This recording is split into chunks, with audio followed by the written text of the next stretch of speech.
Baghdad کے مشہور شراب خانے کے دروازے پر دستک ہوئی۔ شراب خانے کے مالک نے نشے میں دودھ ننگے پاؤں لڑکھڑاتے ہوئے دروازہ کھولا تو اس کے سامنے سادہ لباس میں ایک پروقار شخص کھڑا تھا۔ مالک نے اکتاتے لہجے میں کہا، معذرت چاہتا ہوں، سب ملازم جا چکے ہیں، یہ شراب خانہ بند کرنے کا وقت ہے، آپ کل آئیے گا۔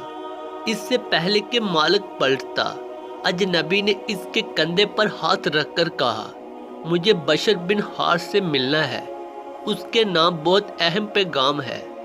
شراب خانے کے مالک نے چونک کر کہا، بولیے، میرا نام ہی بشر بن حارث ہے۔ اجنبی نے بڑی حیرت سے سر سے لے کر پاؤں تک سامنے لڑکھڑاتے ہوئے شخص کو دیکھا اور بولا، کیا آپ ہی بشر بن حارث ہیں؟ مالک نے اکتاتے ہوئے لہجے میں کہا، کیوں، کوئی شک ہے؟ اجنبی آگے بڑھ کر اس کے پاؤں کو بوسہ دیا اور بولا، سنو بشر بن حارث، خالق ارض و سما نے مجھے کہا ہے کہ میرے دوست بشر بن حارث کو میرا سلام عرض کرنا اور کہنا، جو عزت تم نے میرے نام کو دی تھی وہی عزت تیری رہتی دنیا تک تمہارے نام کو ملے گی۔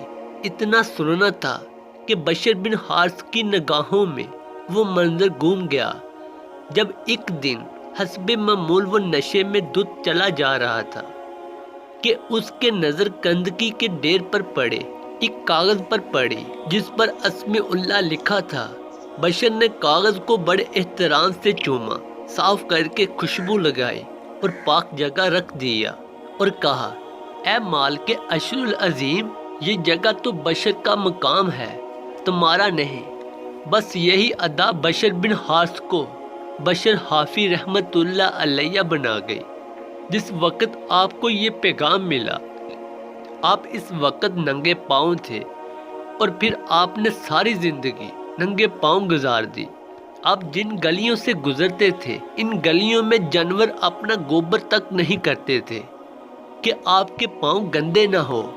وہی بشر حافی رحمت اللہ علیہ جس کے متعلق اپنے وقت کے امام احمد بن حنبل رحمت اللہ علیہ فرمایا کرتے تھے، لوگوں، جس اللہ کو احمد بن حنبل رحمت اللہ علیہ مانتا ہے، بشر معافی رحمت اللہ علیہ اسے پہچانتا ہے۔